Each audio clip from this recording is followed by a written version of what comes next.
por la generosa invitación que estuvo bien formular el profesor Julio Matos. Es un honor, y no lo hago como acto de lisonja, reconocer el enorme esfuerzo académico para hacer efectiva esta convocatoria que permite tener a notables juristas, académicos, jueces, fiscales, yo diría que todo el continente latinoamericano y parte también de Centroamérica, de suerte que es un lujo en realidad también participar en este magno evento.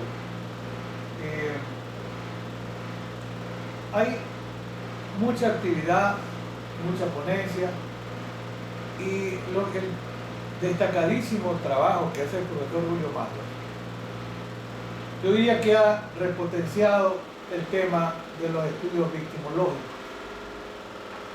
Generalmente y a lo largo de muchas conferencias hemos escuchado hablar de las víctimas y sistema penal, generalmente mencionando la situación de la víctima de un delito, del sujeto pasivo de un delito, y la respuesta del Estado, obviamente ejerciendo el derecho al poder punitivo, que es privativo del Estado, en procura de, en fin, la búsqueda, se dice hoy, de la verdad, de la reparación, del reconocimiento de las afectaciones a la víctima, del delito, y eso por supuesto que está bien.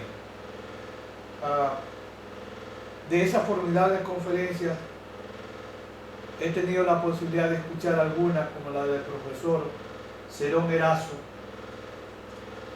de Medellín, y él decía lo interesante que es la posición que ha tenido la Corte Constitucional de Colombia. Mi maestro Miguel Carbonell de la UNAM de México, él decía en alguna ocasión cuando recibía clases con él, la más importante de las Cortes Constitucionales era de Colombia, por el protagonismo que ha tenido. Y a veces se habla incluso de un choque de trenes, como se ha dicho también en este simposio, porque la Corte Constitucional de Colombia, más que enfrentar a la Corte Suprema, lo que ha hecho es cumplir con el control de constitucionalidad. Pero yo también le decía al maestro Carbonell, el Tribunal Constitucional peruano también es formidable, muchas sentencias que dicta. Hay que reconocer también la importancia que en el ámbito constitucional tienen también los tribunales chilenos. De manera que hay protagonismo en este tema del derecho constitucional, que por supuesto se ha repotenciado mucho. Incluso, como decía el profesor Cerón Erazo, en un primer momento era gran olvidada del sistema penal la víctima del delito. Luego adquiere un gran protagonismo cuando se le permite incluso ser parte procesal, aunque no fuese un acusador particular, a hacer peticiones, a presentar pruebas, a actuar durante el contradictorio en el juicio oral e incluso a interponer recursos.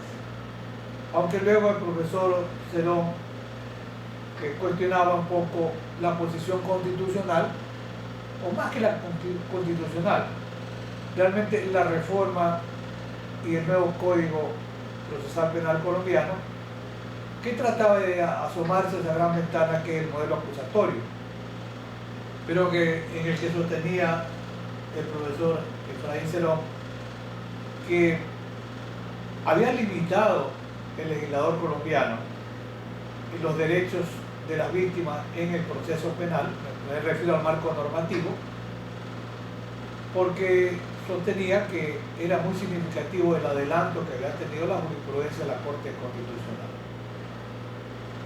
Y ese es un tema, por supuesto, que es interesante. Hay una conferencia también, y yo sugiero tomarse el tiempo para escuchar y aprender. Yo en lo personal, no obstante, ya los años de vida, aprendo algo más cada día y eso es bueno. para poder incluso compartir esa experiencia. El profesor Claudio José Chaminade, de Argentina, magistrado, jurista, él se refirió a un tema que también es interesante. En general, se refirió al tema victimológico, pero yo soy abogado, litigante toda la vida, soy académico, profesor universitario, pero realmente yo me he dedicado a las defensas penales. Y lo que decía el profesor Chaminade me hizo reflexionar, tal vez anoche, hoy en la mañana, y se refirió al rol y protagonismo del abogado. Del abogado como un operador de la justicia penal. Pero la verdad es que, y por la formación también criminológica, yo recuerdo lo que decía el profesor Alessandro Barata, probablemente el padre de la criminología crítica, como el profesor Luis Ferraioli, seguramente es el gran abanderado, el padre del garantismo penal. Pero decía el profesor Barata, hay un proceso de criminalización primaria cuando la ley se dicta, y hay un proceso de criminalización secundaria cuando la ley se aplica, donde hay una selectividad para aplicar la ley en favor de alguna del Estado y aplicar la ley, por ejemplo, en favor de las víctimas, y está bien. Y hay un proceso de selección negativa cuando el sistema deja de aplicar la ley. Claro, si nosotros recordamos históricamente, en el año 1948 se publica La delincuencia de cuello blanco, obra de un jurista norteamericano, sociólogo de la escuela de la asociación diferencial, y lo que había hecho es poner sobre el tapete y la discusión que había personas que por su estatus social, económico y político eran impunes. Esa es la característica de la delincuencia de cuello blanco. Y claro, ahí la gran víctima era el Estado, básicamente con delitos tributarios, económicos. Fíjense, ya para esa época podría hablarse de una suerte de delincuencia organizada, claro, que utilizando el poder político, económico y social se mantenía impune. La delincuencia de cuello blanco no ha muerto. Yo decía hace unos días en un evento, el cadáver de Sutherland está insepulto, se mantiene vivo, se mantiene vigente, y eso ha hecho que se vaya construyendo, porque allí la gran víctima es el Estado, se vaya construyendo, así como el profesor Gürtel Jacob hablaba de un derecho penal, y habla de un derecho penal del enemigo o para los enemigos, en la traducción del profesor Manuel Cancio Melián, ¿verdad? Que de Thomson Civita, un libro pequeño pero muy significativo. Y el profesor Jacob no se inventó nada, como dice el profesor Zaffaroni. El derecho penal del enemigo ha estado siempre allí, desde el nacionalsocialismo alemán, y se mantiene en vigencia, claro, incluso ya con una connotación, y por eso yo preferí, le dije al profesor Julio Matos, quiero hablar de las víctimas del sistema penal. ¿En función de qué? De un ejercicio abusivo del poder político. Es una redimensión del concepto de la víctima. O sea, las víctimas del sistema penal. ¿Cuándo? Cuando vemos abuso del poder político. Entonces allí puede funcionar un derecho penal del enemigo contra los enemigos. Pero la otra lectura es que también hay un derecho penal para los amigos, para aquellos que no les va a caer el poder punitivo del Estado. ¿Por qué? Porque tienen la protección del poder político, económico y social. Y aquí, ya afinando un poco ideas, vivimos en los tiempos llamados de lawfare, la guerra jurídica. En los tiempos del fake news, las noticias falsas. Y esto tiende a producir un proceso de victimización. Determinadas personas, por un desafecto político, cierto sector de los medios de comunicación, de manera travilaria, los convierten en víctimas de esa persecución política, multiplicando el supuesto efecto negativo de una conducta que se impute, creando una corriente de opinión perversa que deviene de cierto sector de medios de comunicación para que esa persona sea victimizada y revictimizada. Entonces, alguna vez Lolita Nellar de Castro, una de las grandes criminólogas críticas latinoamericanas, como también lo fue en su momento la profesora Rosa del Olmo, ambas de Venezuela, Rosa de la Universidad Central y Lolita del Instituto de Criminología del Zulia. Bueno, estaba Carmen Anthony, que era de Panamá. Bueno, vivió en Panamá, pero era chilena, ya fallecieron las tres. Y entonces, sobre el abuso de poder en el ámbito de la criminología crítica, hemos trabajado 30, 40 años, buena parte de nuestra vida, más de hacer derecho penal, procesal penal, política criminal, criminología. Y es muy interesante, Lolita Nellar de Castro decía que Julio Mayer, ese gigante procesalista argentino, falleció, a quien yo quería muchísimo, igual que a Raúl Zaffaroni, entre otros, juristas argentinos. Y Lolita Nellar decía que había que pensar también en un derecho procesal penal crítico. La vanguardia era Julio Mayer. Pues bien, los sistemas penales están llenos de garantías. El profesor Zaffaroni, en algún momento en la presentación del Código Orgánico Integral Penal para Ecuador, decía, primero, hay que ver cómo queda aprobado. Y algo muy importante, veamos cómo funciona realmente el sistema penal. Porque como dice el querido amigo Raúl, el sistema penal debe servir como mecanismo de contención. ¿Para qué? Para evitar un ejercicio abusivo del poder político. Lamentablemente, el ejercicio abusivo del poder político se mantiene. Ya van a ver con algunos casos reales. Y me quiero referir al ámbito ecuatoriano. Cada uno conoce sin duda su experiencia y lo que pasa en cada uno de nuestros países. Pues bien, en este proceso de victimización, ahí están coludidos medios de comunicación. Esta suerte de guerra jurídica que hacen los medios de comunicación contra una persona o contra otra persona, a veces, lamentablemente, de manera perversa y torpe, incluso se involucran los abogados. Los abogados somos operadores de la justicia, pero hay sistemas donde incluso se revictimiza al abogado.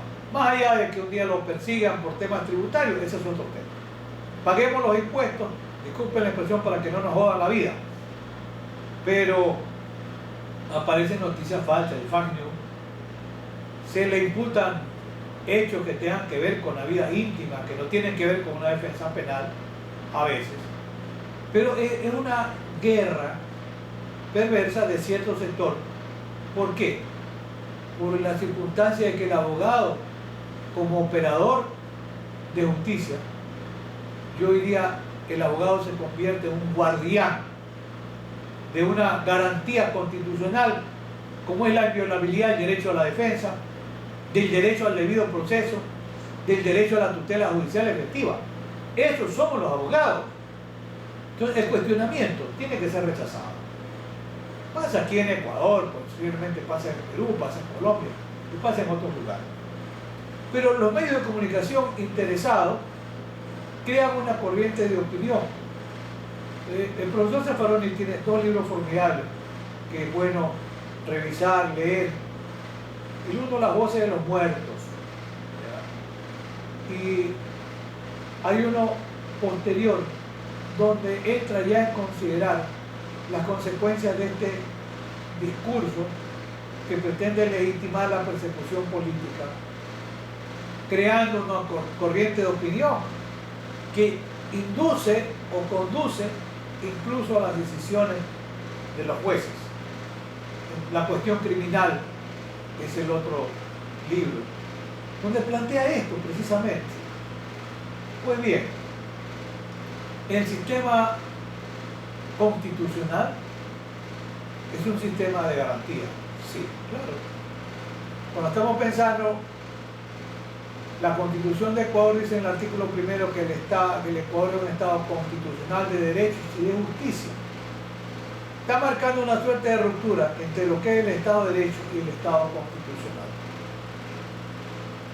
En el Estado de Derecho se mira más al marco normativo y positivo. En el Estado constitucional se mira a la Constitución, como dice ese notable también jurista colombiano y constitucionalista, el profesor Carlos Bernal Pulido, hubo en la Corte Constitucional de Colombia, hoy está en la Comisión Interamericana. La Constitución es la norma de las normas, es la norma suprema. Pero cuando hay intereses políticos perversos, los distintos operadores, fiscales, jueces, sistemas penitenciarios, se olvidan de la Constitución. Y aquí voy a calentando los motores, porque el ejemplo que voy a plantear pone en evidencia cómo se maneja en un momento dado la justicia penal y las garantías constitucionales y las garantías penitenciarias. Ecuador antes se decía que era una isla de paz, hoy no lo es, no lo es. A diferencia de Perú, de Chile, que tiene una tasa de muertes por 100.000 habitantes, son los indicadores, muy baja. Creo que Perú debe estar en el 6% por 100.000 habitantes, Chile debe estar en el 4%. Ecuador tuvo hacia los años 2015-2016 una tasa que llegó a estar en el 5.8, 6.5, 7.5 por 100.000 habitantes. Esa tasa de muertes violentas ha ido subiendo. Ya en el año 2021 cerró el año con una tasa de 14,5% por 100.000 habitantes, que nunca antes la habíamos tenido.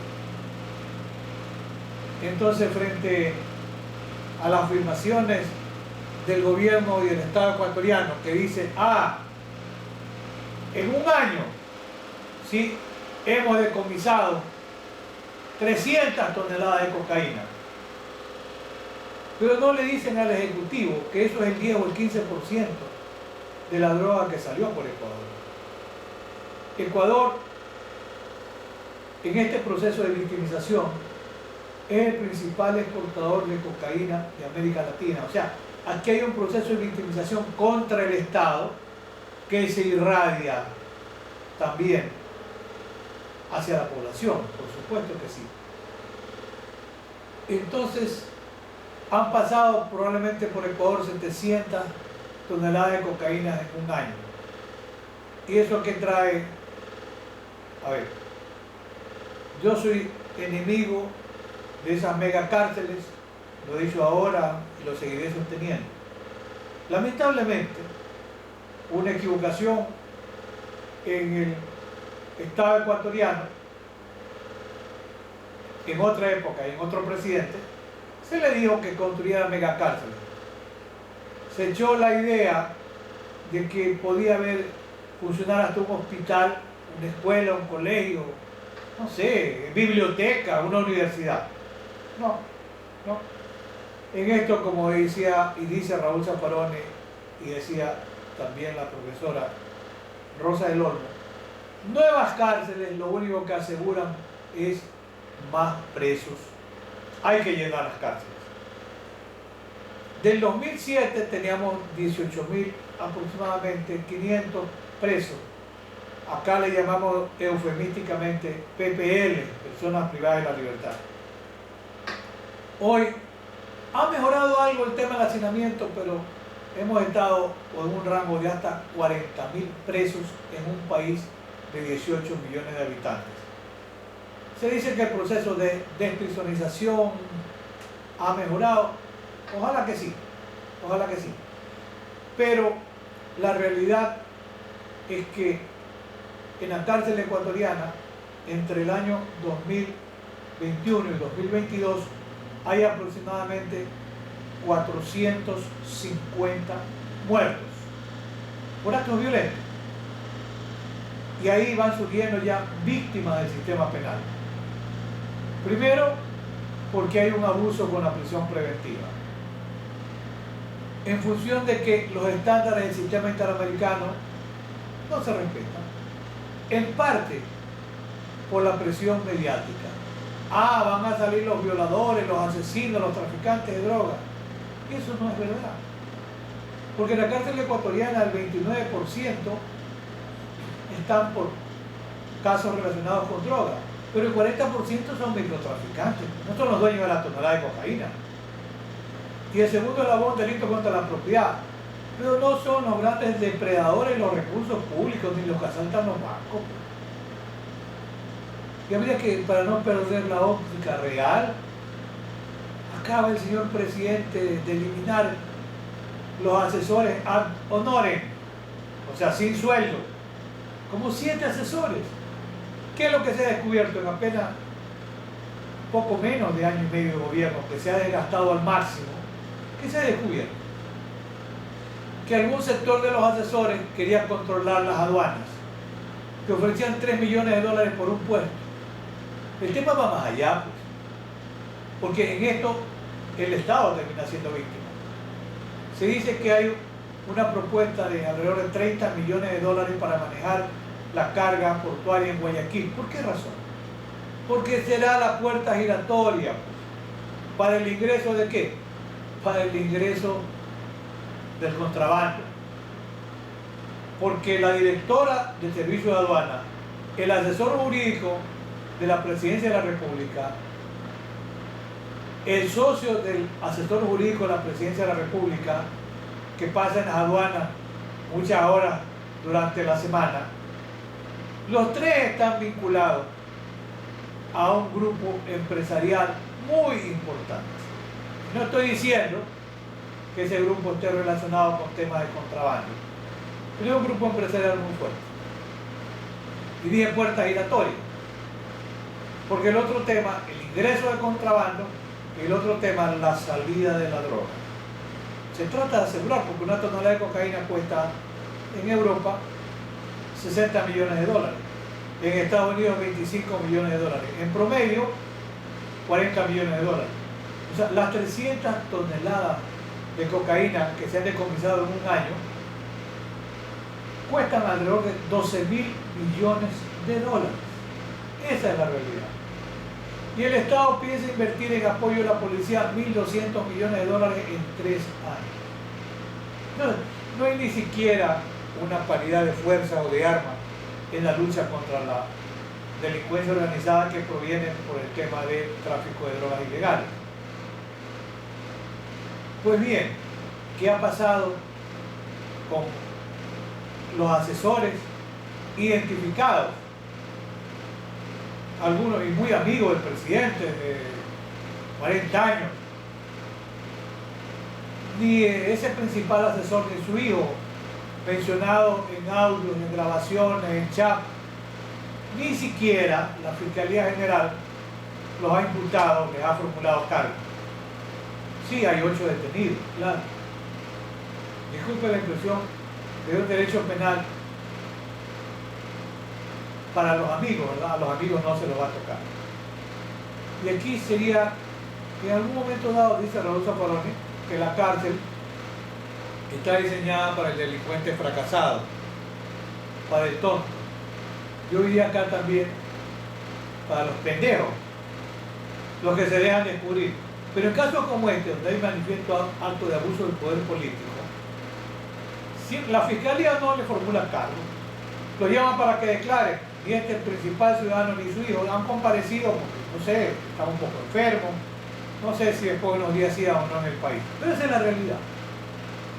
Mientras tanto se desarrolló toda una estrategia de medios de comunicación, de sectores oficiales, y aquí voy a situar el caso. El ciudadano Jorge David Glass Espinel fue vicepresidente de la República en 2 periodos, es decir, 3 periodos, alrededor de 10 años. Está en la cárcel cumpliendo condena por un delito de cohecho. Sobre eso hay una publicación mía, el caso Soborno, que yo se la he enviado por el formato y la puede distribuir de manera libre porque la tengo en formato digital. Y otro caso por esa asociación ilícita, ese tipo penal de resultado de abstracto incluso, tipo penal de peligro, no sabe qué es, pero está allí. Y bueno, en abril, un juez de garantía penitenciaria le otorgó un habeas corpus en favor del ex vicepresidente. Para aquel momento, el presidente de la República dijo que él no iba a interferir en lo que resuelvan los jueces. Y era lo lógico, porque lo que se resuelve en habeas corpus, que la pasa en muchas latitudes, es de cumplimiento inmediato. No hay vuelta que dar. Recuperó la libertad del ex vicepresidente y estuvo, no sé, un mes tal vez libre, pero tuvo el valor de presentarse cuando se lo llamaba en las medidas alternativas que se le habían dado, y cuando se revocó el habeas corpus se entregó en prisión y sigue preso. Pues bien, otro juez le otorga otro habeas corpus, y allí ¿quién lidera la oposición al cumplimiento de esa garantía constitucional? El propio presidente de la República, se llama don Guillermo Lasso Mendoza. Ahí están los tweets, es fácil revisarlo. Y él dice: no vamos a permitir que Jorge Glass salga en libertad. Un presidente de la República que hace aspaviento de un acto abusivo del poder político. ¿Es o no el ex vicepresidente víctima, como yo he calificado, de un acto de abuso del poder político? Claro.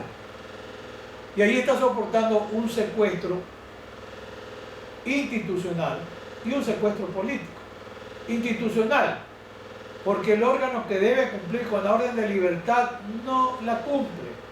Y comienzan a revisar si es que está bien la firma del juez, si esos son los sellos que utiliza, si se subió o no al sistema, etc. Y en definitiva, no ha cumplido el SNAI. Eso, de acuerdo con el 89 de la Constitución de Ecuador, es causa de destitución. Pero no va a pasar nada. Pues bien, sitúo el caso concreto. El ex vicepresidente tiene, en octubre, cumple 5 años de prisión. Recordemos que la pena máxima es de 8 años. Se le ha pedido por 2 o 3 ocasiones a jueces de garantías penitenciarias que procedan a unificar la condena, porque es lo que permite el régimen ecuatoriano, y una vez que se unifica la condena, se pueda cambiar de régimen de privación total de la libertad, o como diría Roberto Vergali, de secuestro institucional. En la Carta de una institución total o de secuestro, o en la línea de Máximo Pavarini, es un gran atlas humano. Hay una enorme fauna humana en cautiverio y se cree lograr el gran milagro, la transformación del preso observándolo o mirándolo como una fiera enjaulada. Sí, eso es la realidad del sistema carcelario.